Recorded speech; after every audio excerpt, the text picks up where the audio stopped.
कितनी है 1962। ध्यान रखना 1962 कैसे याद रखोगे, भारत चाइना के बीच में युद्ध कब हुआ 1962 में, तो ये याद रख लेना 1962 किलोमीटर लंबी अंडमान निकोबार के साथ में समुद्री तटरेखा है। और सबसे लंबी तटरेखा यदि आपसे मुख्य भूमि वाले राज्य की पूछ ली जाए तो मुख्य भूमि में सबसे पहले नंबर पे कौन है, गुजरात, 2 नंबर पे आंध्र प्रदेश से, ठीक है, 3 नंबर पे तमिलनाडु, 4 नंबर पे महाराष्ट्र, और इस प्रकार ये आगे राज्य हो जाएंगे। तो सबसे लंबी जो समुद्री तटरेखा मुख्य भूमि पर, तो वो किसकी लगती है, गुजरात की।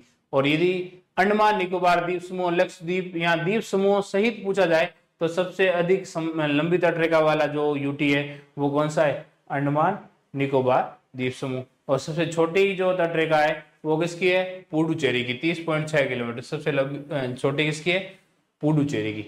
हमारे समुद्र में भी पड़ोसी देश है, एक श्रीलंका है, मालदीव है, इंडोनेशिया भी हमारा समुद्री पड़ोसी देश है, क्योंकि अंडमान निकोबार के बिल्कुल नजदीक पड़ता है इंडोनेशिया।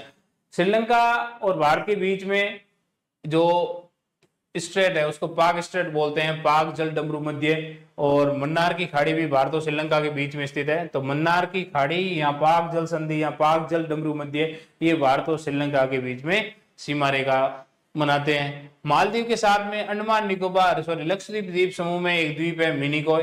तो इस मिनिकॉय की मालदीव के बीच में एक अक्षांश रेखा गुजरती है जिसको बोलते हैं 8 डिग्री। कितने डिग्री, 8 डिग्री।